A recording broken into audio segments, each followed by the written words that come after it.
அஷ்டாவக்ர கீதை 12வது அத்தியாயம்.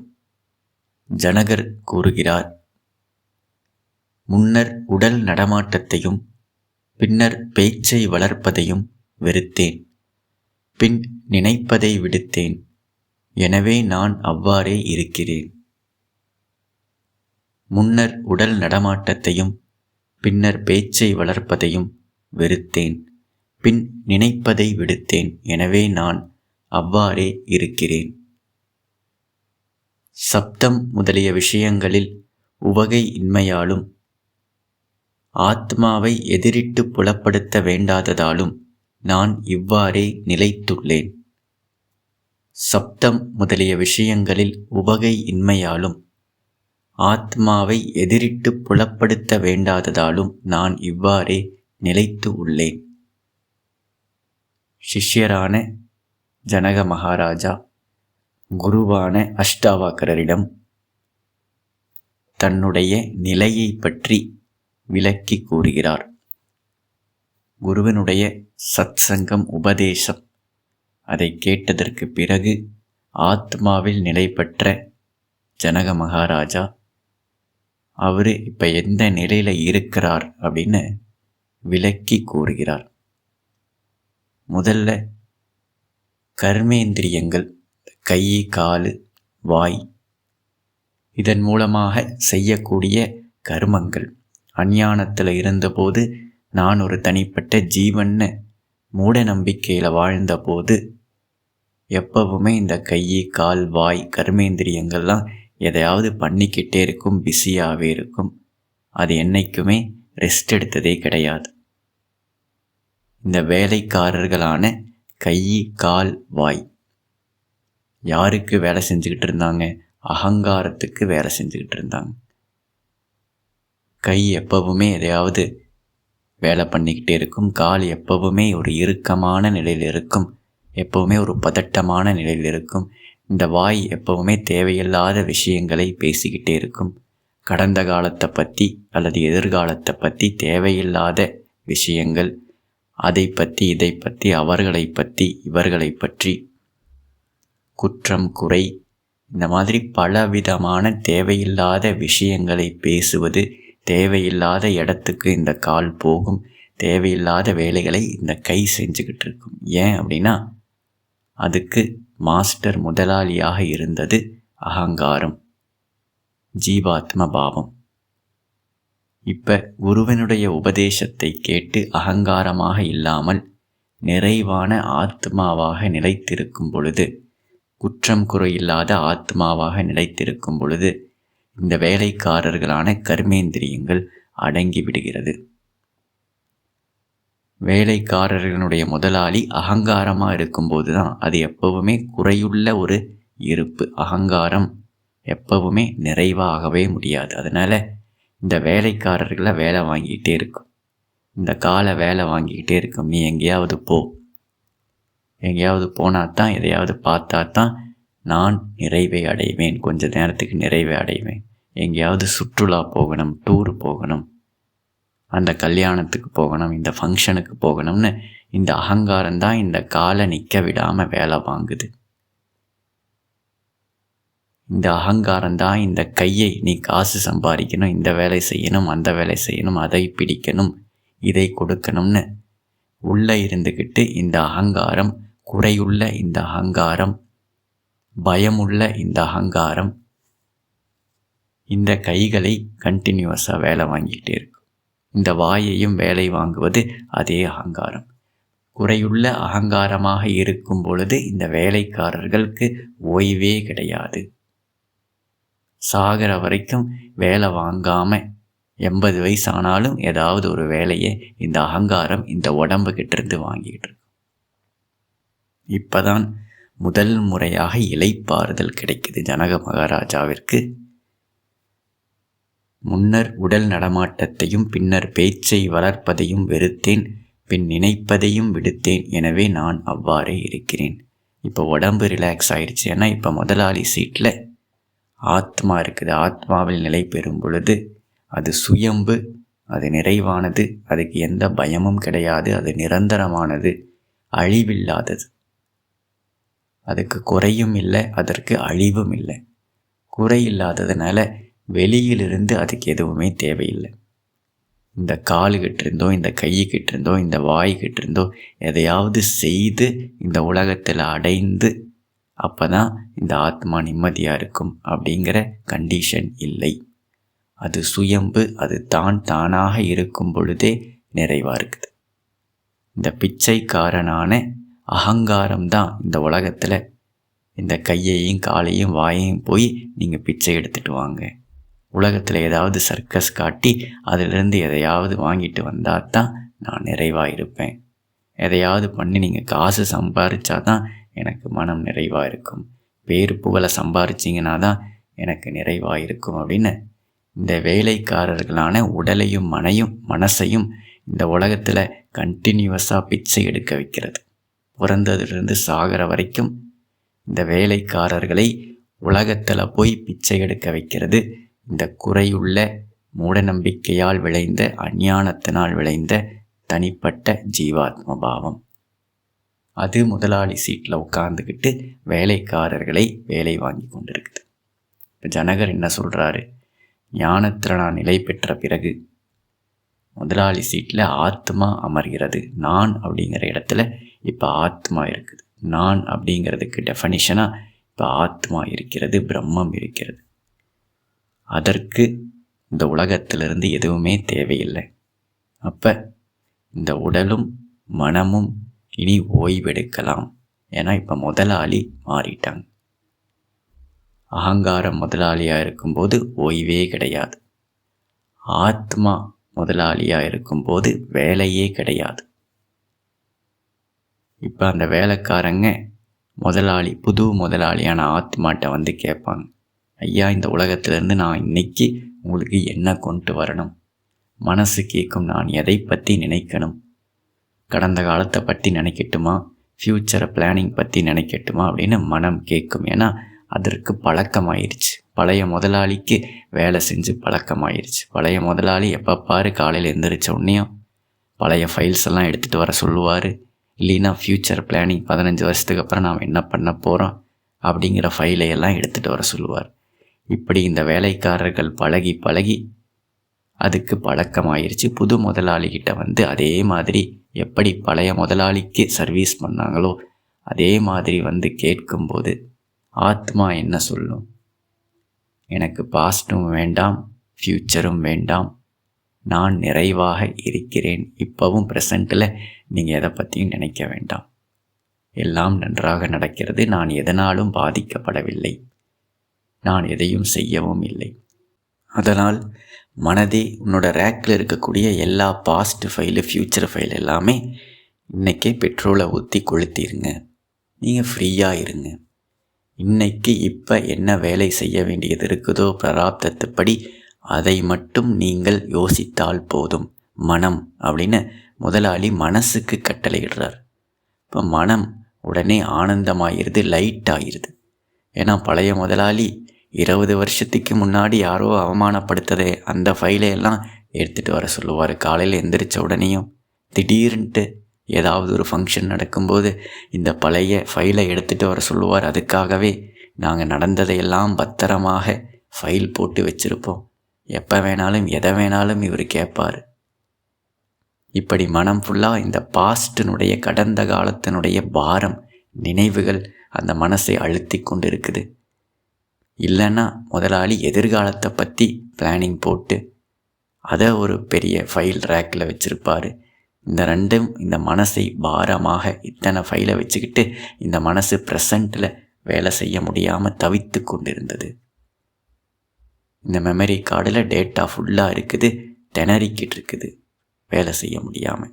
ஆனால் புது முதலாளி என்ன சொல்கிறாரு அப்படின்னா, பாஸ்ட்டை பற்றி இருந்த எல்லா ஃபைலையும் நீங்கள் எரிச்சிருங்க, ஃப்யூச்சரை பற்றி இருக்கக்கூடிய எல்லா ஃபைலும் எரிச்சிருங்க. எனக்கு கடந்த காலம் எதிர்காலம் எதுவுமே கிடையாது, நான் காலத்தை கடந்தவன், அழிவில்லாதவன், எனக்கு எந்த பயமும் கிடையாது, எனக்கு எந்த வருத்தமும் கிடையாது, எந்த குற்ற உணர்வும் கிடையாது, யாரு மேலே எனக்கு கோபம், பழி வாங்கக்கூடிய எண்ணங்கள் உங்கள் பழைய முதலாளி மாதிரி எனக்கு கிடையாது. அதனால் நான் என்றைக்குமே கடந்த காலத்தை பற்றி நான் உன்னை கேட்க மாட்டேன், நீ அதையெல்லாம் எரித்து விடு அப்படின்னு மனசுக்கு சொன்ன உடனேயும் மனம் ஆனந்தம் அடைகிறது, லைட் ஆகுது. கடைசியாக அந்த மனசுக்கிட்ட 2 பேப்பர் மட்டும் இருக்குது. அது என்ன? இன்னைக்கு பிராரப்தத்துப்படி என்ன செய்யணுமோ ப்ராக்டிக்கலாக அதை மட்டும் அந்த மனசுக்கு அந்த முதலாளி சொல்கிறார். இப்போ இருக்கக்கூடிய விஷயத்தில் மட்டும் நீ ஃபோக்கஸ் பண்ணு. கடந்த காலமும் வேண்டாம், எதிர்காலமும் வேண்டாம். இப்போ மனசை தேவையில்லாமல் ப்ரெஷரைஸ் பண்ணுறது, ஸ்ட்ரெஸ் பண்ணுறது, வேலை வாங்கிறது நின்று விடுகிறது. முன்னர் உடல் நடமாட்டத்தையும் பின்னர் பேச்சை வளர்ப்பதையும் வெறுத்தேன், பின் நினைப்பதை விடுத்தேன். எனவே அவ்வாறே நான் இருக்கிறேன். ஆத்ம நிஷ்டையில் இருக்கும் பொழுது உடல் நடமாட்டம், பேச்சு, நினைப்பது, இந்த மாதிரியான கர்மங்கள் அகங்காரமாக இருக்கும்போது இதெல்லாம் தேவைப்பட்டது. நிறையா பேசிக்கிட்டே இருக்க வேண்டியதாக இருந்தது. யாராவது ஒரு நண்பர்கள் சும்மா உட்காந்துட்டு இருந்தாலே உடனே கால் பண்ணி எதையாவது பேசிக்கிட்டு இருந்திருப்போம். எங்கேயாவது போய்கிட்டே சும்மா ஒரு இடத்துல அமைதியாக உட்காந்துக்கிட்டு இருக்க மாட்டோம். எங்கேயாவது போய்கிட்டே இருப்போம், எதையாவது பண்ணிக்கிட்டே இருப்போம். இதெல்லாமே அகங்காரத்தினுடைய வெளிப்பாடு. அகங்காரம் முதலாளியாக இருந்தால் வேலைக்காரங்க இப்படித்தான் எப்போவுமே பதட்டமாக இருப்பாங்க, அமைதியாக இருக்க மாட்டாங்க. முதலாளி எப்படியோ தொழிலாளியும் அப்படியே. முதலாளியினுடைய குணங்கள் தான் தொழிலாளியில் வெளிப்படுது. எவ்வளவு அகங்காரம் அதிகமாக இருக்குதோ அவ்வளவு இந்த தொழிலாளிகள் பதட்டத்தோடு இருப்பாங்க, பரபரன்னு இருப்பாங்க. எப்படி ஒரு கல்யாண வீட்டில் இந்த கல்யாண வீட்டுக்காரங்க ஒரு பரபரன்னு சுற்றிக்கிட்டு இருப்பாங்க. ஏன்னா அவங்க தான் அதுக்கு ரெஸ்பான்சிபிள். அவங்களுடைய அகங்காரம் தூண்டப்படுகிறது. எல்லாரும் என்ன நினைப்பாங்களோ. மேலேயும் கீழேயும் சும்மா ஒரு வேலை இல்லைனாலும் பதட்டத்தோடு போய்கிட்டு இருப்பாங்க. அகங்காரம் அதிகமாக இருக்கிறவங்க வாழ்க்கை ஃபுல்லாக எப்போவுமே இப்படித்தான் பதட்டத்துடன், ஒரு வேலையுமே உண்மையில் இல்லைனா கூட அவங்களோட கையும் காலும் வாயும் சும்மா இருக்காது.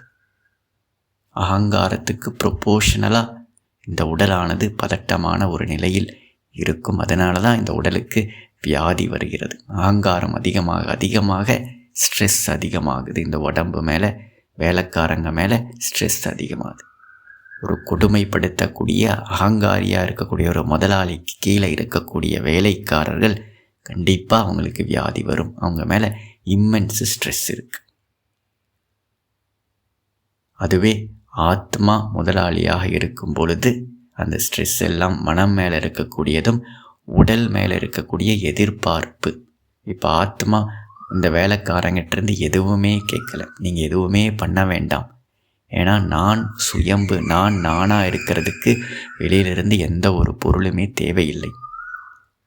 அகங்காரமாக இருக்கிறதுக்கு தான் வெளியிலிருந்து பேர், புகழ், ரெக்கக்னிஷன், ஐடென்டிட்டி, பொருட்கள், சொந்தம், பந்தம், காசு, பணம், இத்தனை விஷயம் அதற்கு தேவைப்பட்டது அகங்காரத்துக்கு. ஆனால் நான் ஆத்மா, நான் சுயம்பு. அதனால் நீங்கள் எந்த வேலையும் எனக்கு தேவையில்லை, செய்ய தேவையில்லை. என்னுடைய இருப்புக்கு நீங்கள் எதுவும் பண்ண தேவையில்லை. நான் ஆனந்தமயமானவன், என்னுடைய ஸ்வரூபமே ஆனந்தம். நீங்கள் வெளியிலிருந்து எனக்கு எந்த ஆனந்தத்தையும், ஐடென்டிட்டியும், பேர், புகழையும் கொண்டு வர வேண்டிய அவசியம் இல்லை அப்படின்னு சொன்ன உடனேயுமே, முதலாளி மாறின உடனேயுமே, முதலாளி எப்படி சாந்த ஸ்வரூபமானவரோ தொழிலாளியும் அதே மாதிரி மாறிடுவாங்க. மனசுலேயும் அந்த அமைதி வந்துடும், ஸ்டில்னஸ் வந்துடும். இப்போ நினைப்பதும் வேலை செய்வதும் தேவையில்லாத விஷயமாக தெரிகிறது. அஞ்ஞானத்தில் இருக்கும் பொழுது அதெல்லாம் தேவையான விஷயம். அந்த முதலாளிக்கு அதெல்லாம் தேவை. இப்போ புது முதலாளிக்கு இதெல்லாம் தேவையில்லாத விஷயமாக தெரியுது. பழைய மாதிரியே இந்த மனம் பாஸ்டையும் ஃப்யூச்சரையும் எடுத்துகிட்டு வந்தால் புது முதலாளி என்ன சொல்கிறாரு? எதுக்கு இந்த தேவையில்லாத விஷயமெல்லாம் நீ பண்ணுற? எதுக்கு இவ்வளவு ஃபைல்ஸை நீ போட்டு வச்சுக்கிட்டு இருக்க? எதுக்கு இவ்வளவு லோடு, கட்டுக்கட்டாக இந்த பழைய மெமரிஸ் எல்லாம் வச்சுக்கிட்டு இருக்க? இது தேவையில்லாத விஷயம். நினைப்பதை விட்டுவிடு. பழசையும் ஃப்யூச்சரையும் பற்றி நினைக்கிறத விட்டுரு. புது முதலாளிக்கு இதெல்லாம் தேவையில்லாத விஷயமாக தெரிகிறது. அதனால் வேலைக்காரர்கள் இயல்பாகவே அடங்கி விடுகிறார்கள், ஒடுங்கி விடுகிறார்கள். ஆட்டோமேட்டிக்காக ஒரு ரிலாக்ஸேஷன் அவங்களுக்குள்ளே வருது. எப்படி ஆத்மா எப்பவும் ரிலாக்ஸ்டாக இருக்குதோ, ஸ்ட்ரெஸ் ஃப்ரீயாக இருக்குதோ, முக்தி நிலையில் இருக்குதோ, சுதந்திரமாக இருக்கிறதோ, அமைதியாக இருக்கிறதோ, ஆனந்தமாக இருக்குதோ, அது வேலைக்காரர்களான மனசிலையும் வெளிப்படுகிறது. வேலைக்காரர்களான கை, கால், வாயிலையும் அது வெளிப்படுகிறது. வாயும் அமைதியாகிவிட்டது. இப்போ தேவையில்லாத எதுவும் அது பேசுறதில்லை. தேவையில்லாத செயல்களை கை கால்கள் செய்வதில்லை. தேவையில்லாத நினைப்புகளை மனம் நினைப்பதில்லை. இதுதான் என்னுடைய நிலை அப்படின்னு ஆத்மனிஷ்டையில் இருக்கும் பொழுது என்னுடைய மனமும் உடலும் எப்படி அடங்கி ஒடுங்கி இருக்கிறது. இயல்பாகவே நான் அதை கட்டுப்படுத்தவே இல்லை. முதலாளி மாறின உடனேயுமே தொழிலாளிகள் ஆட்டோமேட்டிக்காகவே அடங்கி ஒடுங்குகிறார்கள். முதலாளியை மாற்றாத வரைக்கும் நான் ஒரு அஞ்ஞானியாக, அகங்காரமாக, குறையுள்ள ஒரு இருப்பாக, பயமுள்ள ஒரு இருப்பாக இருந்துகிட்டு இருக்கிற வரைக்கும் இந்த தொழிலாளிகளான மனமும் உடலும் எப்பவுமே பதட்டமாக தான் இருக்கும். அதை என்ன கட்டி போட்டாலும் அது அடங்காது. ஏன்னா உள்ளிருந்து சாட்டையால் அடித்து வேலை வாங்குவது இந்த அகங்காரங்கிற முதலாளி. முதலாளி மாற்றாத வரைக்கும் தொழிலாளிகள் மாற மாட்டார்கள். அவங்கள பிடிச்சி கண்ட்ரோல் பண்ணி மனசையும் உடலையும் ஏதாவது ஒரு பயிற்சியினால் கண்ட்ரோல் பண்ணுறது தேவையில்லாத விஷயம். அவர்களை யார் வேலை வாங்குகிறார்கள்? மனசை யார் வேலை வாங்குகிறாங்க? உடம்பை யார் வேலை வாங்குகிறாங்க? இந்த 2 பேர்த்தையும் இந்த உலகத்தில் போய் பிச்சை எடுத்துட்டு வா அப்படின்னு யார் அவங்களுக்கு இன்ஸ்ட்ரக்ட் பண்ணுறாங்களோ அவர்களை நாம் மாற்றாத வரைக்கும் இந்த உடம்பு அடங்காது, கை கால் அடங்காது, வாய் அடங்காது, மனமும் அடங்காது. அப்போ சிஷ்யரான ஜனக மகாராஜா குருவான அஷ்டாவாக்கரனுடைய உபதேசத்தை கேட்டு சிரவணம் மாத்திரத்தில் ஆத்மாதான் நான் அப்படின்னு இந்த முதலாளி சீட்டில் 4 இடத்துல அகங்காரத்தை விலக்கி ஆத்மாவை அமர வைத்தவுடன் சுயம்புவான, நிறைவான, பயமற்ற, அழிவில்லாத, ஆனந்த ஸ்வரூபமான ஆத்மாவாக அமர்ந்து நிலை பெற்றவுடனே மனம் அடங்கி விடுகிறது. இப்போ அதுக்கு பிச்சை எடுக்க தேவையில்லை. இப்போ உண்மையான ராஜாவான ஆத்மா. இதுக்கு முன்னாடி ராஜாவாக வெளியில் இருந்தாலும் உலகத்தில் பிச்சை எடுக்கிற நிலைமையில தான் அவர் இருந்தார். இப்போ உண்மையாலும் நிறைவான ஆத்மாவாக இருக்கும்போது மைண்டு இனி உலகத்தில் போய் பிச்சை எடுக்க தேவையில்லை. உடம்பு உலகத்தில் போய் பிச்சை எடுக்க தேவையில்லை. ஏன்னா நிறைவு வந்து விட்டது. உள்ளுக்குள்ளே நிறைவு வந்துருச்சுன்னா வெளியில் பிச்சை எடுக்கிறது ஆட்டோமேட்டிக்காக குறைஞ்சிரும். இயல்பான நேச்சுரல் ஃபாலோ த்ரூ. மனமும் உடலும் அடங்குவது, ஞானத்தில் நிலை பெற்ற உடனேயும் மனம் அடங்குவது, கை கால்கள் வாயெல்லாம் அடங்குவது இயல்பான ஒரு நேச்சுரல் ஃபாலோ த்ரூ. உள்ளுக்குள்ளே நிறைவு வந்துருச்சு, உள்ளேயே ஒரு ஆனந்தம் வந்த உடனேயும் வெளியில் ஒரு அமைதி. ஆட்டோமேட்டிக்காகவே இந்த புலன்கள் எல்லாம் அடங்குவது இயல்பு. நாம் அதை அடக்க தேவையே இல்லை. முதலாளியை மாற்றணுன்னே தொழிலாளி மாறுவது இயல்பு. அதை நான் தொழிலாளியை நாம் எதுவுமே சொல்ல தேவையில்லை. ஆட்டோமேட்டிக்காக அவங்க முதலாளிக்கு ஏற்ற மாதிரி அலைன் ஆகிக்குவாங்க over the period of time. புது முதலாளிக்கு ஏற்ற மாதிரி தொழிலாளிகள் அலைன் ஆகிக்குவாங்க. நாம் அவங்களை எதுவுமே சொல்ல தேவையில்லை, அடக்க தேவையில்லை, ஒடுக்க தேவையில்லை. அடுத்த பாடல். சப்தம் முதலிய விஷயங்களில் உபகையின்மையாலும் ஆத்மாவை எதிரிட்டு புலப்படுத்த வேண்டாததாலும் நான் இவ்வாறே நிலைத்துள்ளேன். இதற்கு முன்னாடி இருந்த பாடலில் கர்மேந்திரியங்களினுடைய அடக்கம், ஞானத்தில் நிலை பெற்ற பொழுது கர்மேந்திரியங்களால் மனம், கை, கால், வாய் எல்லாம் எப்படி அடங்கியது அப்படின்னு சொன்னார். அடங்கி இருக்கிறது. இப்போ ஞானேந்திரியங்களான கண்ணு, காது, வாய், மூக்கு, தோல் இதெல்லாம் எப்படி அடங்கியது? ஆத்மாவுக்கு எதிரிட்டு பார்க்கறதுக்கு எதுவுமே கிடையாது. ஆத்மனிஷ்டில் இருக்கும் பொழுது என்ன தெரிகிறது அப்படின்னா எல்லாமே ஆத்மமயமாக, கடவுள் மயமாக, சச்சிதானந்த ஸ்வரூபமாக, பிரபஞ்சம் மறைந்து எல்லாமே ஆத்மாவாக பிரகாசிக்கும். அங்கேருந்து பார்க்கும்போது இங்கே ஆத்மாவை தவிர பார்க்குறதுக்கோ, கேட்குறதுக்கோ, சுவைப்பதற்கோ, தொடுவதற்கோ, முகர்ந்து பார்க்குறதுக்கோ ஒன்றுமே கிடையாது. ஆத்மா மட்டும்தான் இருக்கிறது. எப்படி ஆழ்நிலை தூக்கத்தில் நாம் எதையுமே அனுபவிக்கிறது கிடையாது. தான் தானாக இருக்கும் பொழுது அங்கே அனுபவிக்கிறது எதிரிட்டு அனுபவிப்பதற்கு ஒன்றுமே கிடையாது. ஆழ்நிலை தூக்கத்தில் நாம் எதையாவது பார்க்க முடியுமா, கேட்க முடியுமா, சுவைக்க முடியுமான்னா முடியாது. அந்த மாதிரி ஆத்ம நிஷ்டையில் இருக்கும் பொழுது எல்லாமே ஆத்மஸ்வரூபமாக தெரியும். அப்போ இந்த ஞானேந்திரியங்களை தேவையில்லாமல் பயன்படுத்த நமக்கு அவசியம் இருக்காது. இப்போ அது அவசியம் இல்லாமல் போகிறது. அகங்காரமாக தனிப்பட்ட ஜீவனாக ஒரு நாம ரூபமாக கண்டிஷன்டு எக்ஸிஸ்டண்ட்டாக இருக்கும் பொழுது தான் நான் ஒரு தனிப்பட்ட ஜீவன், இங்கே எத்தனையோ விஷயங்கள் நான் பார்க்கறதுக்கு, கேட்கறதுக்கு, அனுபவிக்கிறதுக்கு என்னை தவிர பலவிதமான பொருட்கள் இருக்குது, நல்லது கெட்டது அப்படின்னு சுவைப்பதற்கு நான் வேற, இங்கே இருக்கிறதெல்லாம் வேற வேற, அதை நான் எப்போவுமே பார்க்கணும், கேட்கணும், சுவைக்கணும், தொடணும், முகர்ந்து பார்க்கணும்னு இந்த ஞானேந்திரியங்கள் எப்போவுமே பிஸியாக இருக்கும். அதுபோக நான்கிறது குறையுள்ள ஒரு அகங்காரமாக இருக்கும் பொழுது அந்த குறையை தீர்க்கிறதுக்கு இந்த ஞானேந்திரியங்கள் பல அனுபவங்களை கொண்டு வந்து கொட்டும். இந்த உலகத்தில் போய் பிச்சை எடுத்துகிட்டு வந்து இந்த அகங்காரத்தினுடைய வயிற்றில் அதை கொட்டிக்கிட்டே இருக்கும். எதையாவது கண்ணு கொண்டு வரும், காது கொண்டு வரும், வாய் கொண்டு வரும். அப்படியாவது இந்த அகங்காரத்தினுடைய குறை நிறைகிறதா, இந்த அகங்காரம் கொஞ்சமாவது ஆனந்தமாக இருக்குமா அப்படின்னு இந்த ஞானேந்திரியங்கள் கண்டினியூவஸாக வேலை செய்யுது. அதனால தான் மனிதன் நைட்டு 11 மணிக்கு பிரியாணி சாப்பிட்டுட்ருக்கிறான். எந்த ஒரு மிருகமும் செய்யாத ஒரு வேலை. 5 அறிவு இருக்கக்கூடிய ஒரு மிருகமான பறவை இருக்குது, ஒரு நாய் இருக்குது, மாடு இருக்குது, காட்டில் எத்தனையோ மிருகங்கள் இருக்குது. இதெல்லாம் செய்யாத ஒரு வேலையை அறிவு சார்ந்த 6 அறிவு உள்ள ஒரு மனிதன், படித்து PhD டிகிரி வாங்கின ஒரு மனிதன் 12 மணிக்கு உட்காந்து பிரியாணி சாப்பிட்றான் அப்படின்னா அது உடலுக்காக சாப்பிட்றானா இல்லை அகங்காரத்துக்காக சாப்பிட்றானா? யாருடைய வயிற்றை நிறைப்பதற்காக அவன் 4 வேளை 5 வேளை சாப்பிட்டுட்ருக்கிறான். பசியே எடுக்காமல், பசினா என்னன்னே தெரியல பல பேர்த்துக்கு. பசியே எடுக்காமல் இத்தனை சாப்பாடு இந்த வாய் சாப்பிடுதே, அது உடம்புக்காக சாப்பிடுதா இல்லை அகங்காரத்தினுடைய வயிற்றை நிறைப்பதற்கு சாப்பிடுதா அப்படின்னு பார்த்தா அது அகங்கார பசியை போக்குறதுக்கு தான் மனிதன் 99% சாப்பிட்டுட்ருக்கிறான். வயிற்ற பசியை போக்குறதுக்கு சாப்பிட்டா 1 வேளை 2 வேளை சாப்பிட்டா போதும். மசாலாவும் டேஸ்ட்டாக உப்பையும் இந்த சர்க்கரையையும் போட்டு சாப்பிடணுங்கிற அவசியம் கிடையாது.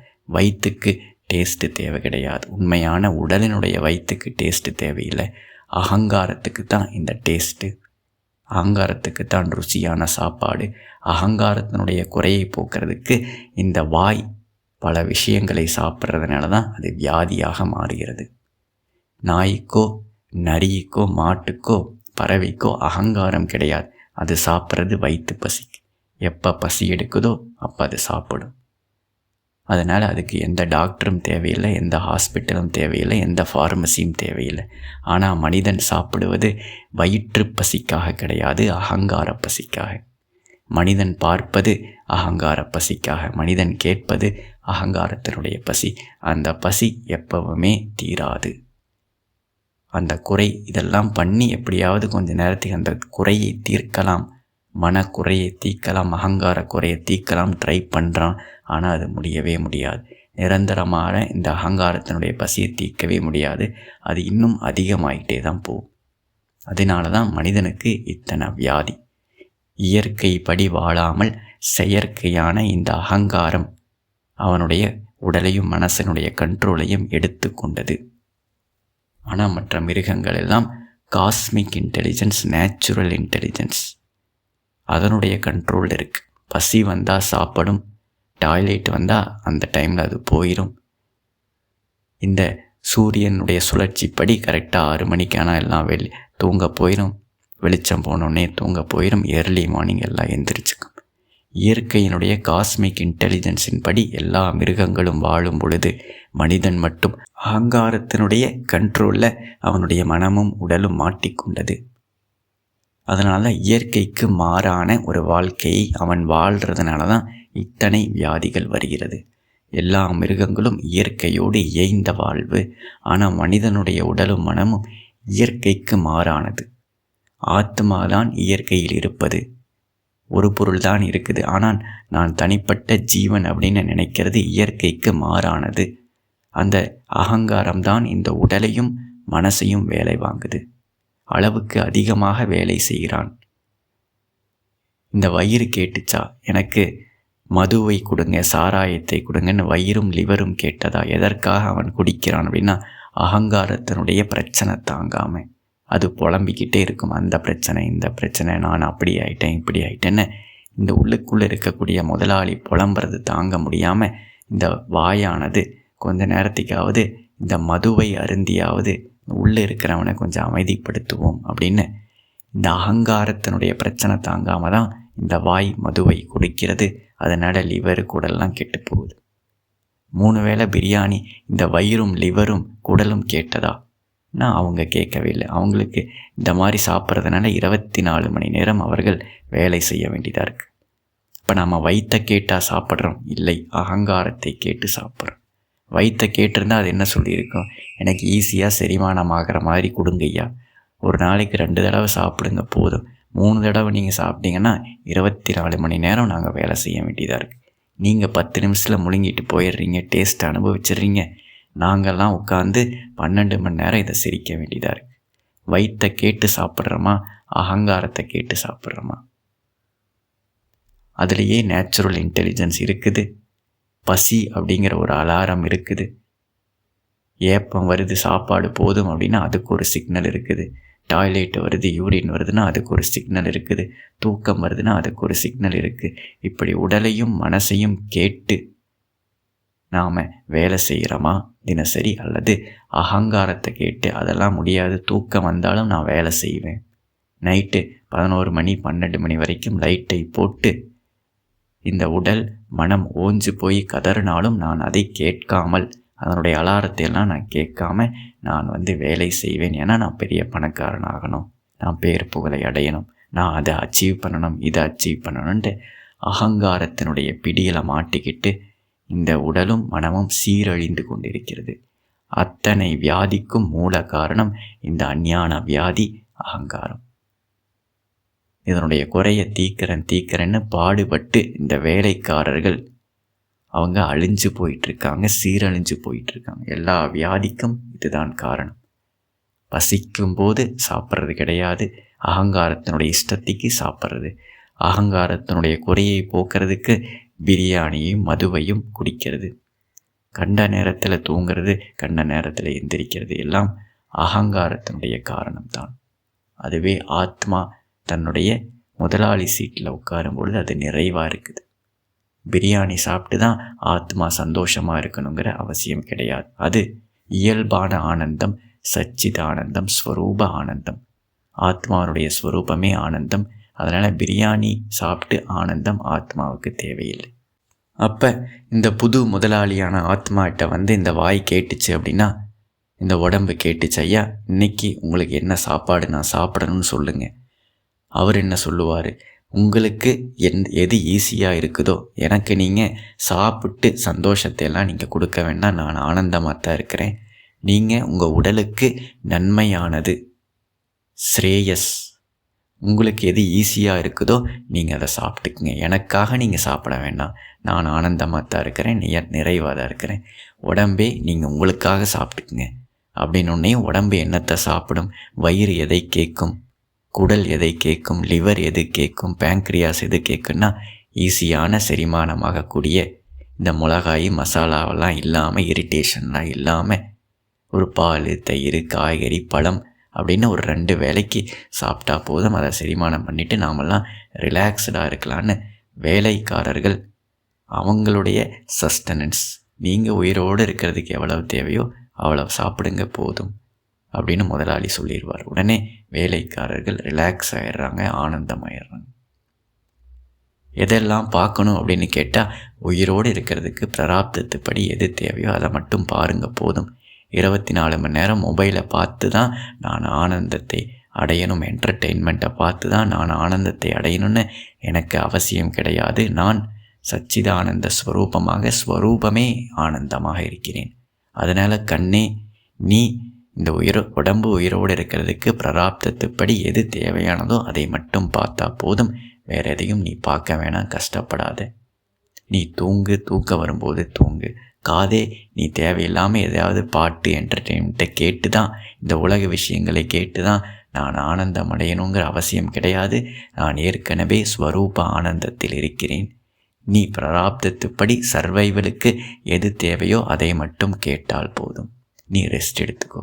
கண்ணும் ரெஸ்ட் எடுக்கும், காதும் ரெஸ்ட் எடுக்கும், வாயும் குடலும் லிவரும் எல்லாமே ஆனந்தமாக மாறிவிடும். முதலாளி எப்போ மாறினாரோ, இந்த வேலைக்காரங்கள்டிருந்து கண்டினியூஸாக எதிர்பார்க்காம சுயம்புவாக எப்போ இருக்கிறாரோ, இந்த தொழிலாளிகள் ஆட்டோமேட்டிக்காக ஒரு ஹெல்த்தி ஸ்டேட்டுக்கு வந்துடுறாங்க. இதனால தான் எல்லா மிருகங்களும் ஹெல்த்தி ஸ்டேட்டில் இருக்குது. யாரும் அவங்களுக்கு சொல்லி கொடுக்கல. அதுக்கு எதை பற்றியும் தெரியாது, எந்த ப்ரோட்டீனை பற்றியும் தெரியாது, விட்டமினை பற்றியும் தெரியாது, எந்த மெடிக்கல் சயின்ஸ் பற்றியும் தெரியாது. அதுக்கு எந்த டாக்டரும் தேவையில்லை, எந்த ஃபார்மசியும் தேவையில்லை, எந்த ஹெல்த் இன்சூரன்ஸும் தேவையில்லை. ஏன்னா அதுக்கு அகங்காரங்கிற வியாதி கிடையாது, அஞ்ஞானங்கிற வியாதி கிடையாது. நான் நாயாக இருக்கிறேன்னு நாய்க்கு தெரியாது. நாய் எந்த ஸ்ட்ரெஸ்ஸு, இது வரைக்கும் நாய் தூக்கு போட்டு தொங்கிருச்சுங்க ஸ்ட்ரெஸ்ஸில் அப்படின்னு நாம் கேள்விப்பட்டதே கிடையாது. எந்த மிருகங்களும் சூசைட் பண்ணிக்க. ஏன்னா அதுக்கு அகங்காரங்கிற அஞ்ஞானத்தினால் விளைந்த அகங்காரம் கிடையாது. மனிதனுக்குள்ளே நான் ஒரு ஜீவன், நான் அவன், இவன்கிற இந்த அகங்காரம்தான் மூல வியாதி. இந்த வியாதி தான் மற்ற எல்லா வியாதிக்கும் காரணமாக இருக்குது. அகங்காரத்தின் பேச்சை கேட்டு வாழும் பொழுது எல்லாமே சீரழிந்து போய்விடும். தன்னுடைய மனமும் சீரழியும், உடம்பும் சீரழியும். அதுக்கு பக்கத்தில், அந்த மனுஷனுக்கு பக்கத்தில் யாரெல்லாம் இருக்கிறாங்களோ அத்தனையும் சீரழியும். இன்ட்ராபர்சனல் பிரச்சனையிலிருந்து, இன்டர்பர்சனல் ப்ராப்ளத்திலிருந்து, இன்டர்நேஷ்னல் ப்ராப்ளம் வரைக்கும் இந்த அகங்காரமே மூல காரணம். மனிதனினால் வரக்கூடிய எல்லா பிரச்சனைக்கும் இந்த அஞ்ஞானத்தினால் விளைந்த அகங்காரமே மூல காரணம். அது ஹெல்த் இஷ்யூஸ்லேருந்து, ரிலேஷன்ஷிப் இஷ்யூஸ்லேருந்து, இன்டர்நேஷ்னல் இஷ்யூ வரைக்கும் உண்மையை தெரியாமல் இருப்பதெல்லாம் ஒரு பொருள்னு தெரியாமல் தனித்தனியாக இருக்குதுன்னு கற்பனை பண்ணி பாவனை பண்ணி பார்க்கறதுனால தான் எல்லா பிரச்சனையும் வருகிறது. இதை தெரிந்து நாம் ஞானத்தில் நிலை பெற்று இருந்தால் தான் முதல் முறையாக பிரச்சனைக்கு காரணமாக இல்லாமல் நாம் சொல்யூஷனுக்கு காரணமாக நாம் அமைவோம். ஆத்மனிஷ்டில் இருக்கக்கூடிய ஞானி ஃபஸ்ட்டு அவருடைய மனம் நிம்மதி அடைகிறது. வேலைக்காரர்கள் நிம்மதியாக இருக்கிறாங்க, அவருடைய உடம்பு நிம்மதி அடைகிறது. அவரை சுற்றி இருக்கிற எல்லாத்துக்கும் அவர் எந்த பிரச்சனையும் கொடுக்கறதில்லை. ஏனென்றால் அவர் தன்னிலேயே நிறைந்து விட்டார். அவருடைய இருப்புக்கு, ஆத்மாவாக இருப்பதற்கு வெளியில் எந்த பொருளும் தேவையில்லை. அவருடைய நிறைவுக்கு வெளியிலிருந்து எந்த பொருளும் தேவையில்லை. அவருடைய ஆனந்தத்திற்கு வெளியிலிருந்து எதுவும் தேவையில்லை. அவர் சுயம்புவாக ஆனந்த ஸ்வரூபமாக நிறைவாக இருக்கிறார். அப்போ அவருடைய மனம் இயல்பாக ரிலாக்ஸ் ஆகுது, உடல் ரிலாக்ஸ் ஆகுது. அவரை சுற்றி இருக்கிறவங்க எல்லாருமே அமைதி அடைகிறார்கள். ஏன்னா அவர் யாரையும் தொந்தரவு பண்ண மாட்டார். அவருக்கு எதுவும் இந்த உலகத்திலிருந்தோ மனிதர்களிலிருந்தோ தேவையில்லை. யார்கிட்டிருந்தும் எதுவும் பிடுங்க தேவையில்லை, பிச்சை எடுக்க தேவையில்லை, ஏமாற்ற தேவையில்லை. அதனால் அவர் இயல்பாகவே ஆனந்தத்தில், நிம்மதியில் அவர் இருக்கிறதுனால அவரை சுற்றி இருக்கிறது எல்லாமே அதே நிலையை அடைகிறது. இப்போ தான் அவர் இந்த பிரச்சனை நிறைந்த ஒரு உலகத்தில் ஒரு சொல்யூஷனாக அவர் மாறுகிறார். யார் ஞான நிஷ்டையில் இருக்கிறாங்களோ அவங்க தான் இந்த உலகத்துக்கு சொல்யூஷனாக மாறுறாங்க. அஞ்ஞானத்தில் இருக்கும்போது நாம் எப்போவுமே ஒரு ட்ரபிள் மேக்கராக, ப்ராப்ளம் கிரியேட்டராக தான் இருப்போம். நம்ம உடம்புக்கும் ப்ராப்ளத்தை க்ரியேட் பண்ணி சுற்றி இருக்கிறவங்க எல்லாத்துக்கும் பிரச்சனையை உருவாக்கி, மிருகங்களுக்கும் பறவைகளுக்கும் இந்த பூமிக்கும் என்விரான்மெண்ட்டுக்கும் பிரச்சனையை உருவாக்குபவனாகத்தான் நாம் இருப்போம் அஞ்ஞானத்தில் இருக்கிற வரைக்கும். ஏன்னா அகங்காரங்கிறது இயற்கைக்கு மாறானது. இயற்கைக்கு மாறான ஒரு இருப்பாக நாம் இருந்தோம்னா கண்டிப்பாக நம்மகிட்டருந்து பிரச்சனை தான் இந்த உலகத்தில் வரும். நாம் எவ்வளவு சேரிட்டி பண்ணாலும், என்ன செய்தாலும் நாம் ஒரு ட்ரபிள் மேக்கர் தான். அஞ்ஞானத்தில் இருந்துக்கிட்டு எதை பண்ணாலும் அது பிரச்சனையில் தான் போய் முடியும். அதனால் முதல்ல நாம் ஒரு ட்ரபிள் மேக்கராக இல்லாமல் ஒரு சொல்யூஷன் ப்ரொவைடராக மாறணும்னா அகங்காரமாக இல்லாமல் ஆத்மாவாக இருக்கணும். இயற்கைக்கு மாறாக இல்லாமல் இயல்பாக நாம் இருக்கணும். அப்போ தான் எல்லாமே மாறும். அஞ்ஞானம்தான் வேறு காரணம். அதை மாறாத வரைக்கும், அதை மாற்றாத வரைக்கும் வெளியில் நாம் என்ன சொல்யூஷனை தேடியும் எந்த பிரச்சனையும் நிரந்தரமாக தீராது. இறுதியாக ஜனக மகாராஜா ஞான நிஷ்டையில், ஆத்ம நிஷ்டையில் அமர்ந்த பொழுது, நிலை பெற்ற பொழுது முன்னர் உடல் நடமாட்டத்தையும் பின்னர் பேச்சை வளர்ப்பதையும் வெறுத்தேன், பின் நினைப்பதை விடுத்தேன். எனவே நான் அவ்வாறே இருக்கிறேன். சப்தம் முதலிய விஷயங்களில் உபகையின்மையாலும் ஆத்மாவை எதிரிட்டு புலப்படுத்த வேண்டாததாலும் நான் இவ்வாறே நிலைத்துள்ளேன். எப்ப ஆத்மனிஷ்டில நிலைத்தாரோ அப்பவே இந்த கர்மேந்திரியங்கள் ஞானேந்திரியங்களுடைய இந்த தேவையில்லாத இயக்கங்கள் எல்லாம் ஒடுங்கிவிட்டது. இதெல்லாமே எனக்கு இப்போ தேவையில்லாததாகப்பட்டது. உடல் தேவையில்லாத விஷயங்களை செய்கிறது, மனம் தேவையில்லாத விஷயங்களை நினைக்கிறது, ஞானேந்திரியங்கள் தேவையில்லாத விஷயங்களை எனக்குள்ளே கொண்டு வருதுன்னு எனக்கு தெரிந்தது. இதெல்லாம் எனக்கு தேவையில்லை நான் முடிவு செய்து இதையெல்லாம் அடங்கிவிட்டது. இவ்வாறே என்னுடைய நிறைவாக ஒரு ரிலாக்ஸ்டு ஸ்டேட்டில், எஃபர்ட்லெஸ் எக்ஸிஸ்டண்ட்டில், ஒரு ஹெல்த்தி ஸ்டேட்டில் ஸ்வஸ்தம் திரும்பியது. இப்படி நான் ஆனந்தமயமாக என்னுடைய உடலும் மனமும் அடங்கி ஒடுங்கி நிம்மதியாக சாந்தியாக இருக்கிறது அப்படின்னு தன்னுடைய நிலையை தன்னுடைய குருவுக்கு வெளிப்படுத்துகிறார். எப்படி இந்த மாற்றம் அவருக்கு வந்தது, அஞ்ஞானத்தில் இருந்தபோது எப்படி அவருடைய மனமும் உடலும் பதட்டமாக இருந்தது, இப்போ குருவினுடைய உபதேசத்தை கேட்டு எப்படி தேவையில்லாத விஷயங்கள் எல்லாம் அடங்கி ஒடுங்கி அமைதியாக சாந்தமாக இருக்கிறது, தன்னுடைய நிலையை குருவுக்கு வெளிப்படுத்துகிறார். மேலும் பாடல்களை நாம் அடுத்த பதிவில் பார்ப்போம். நன்றி.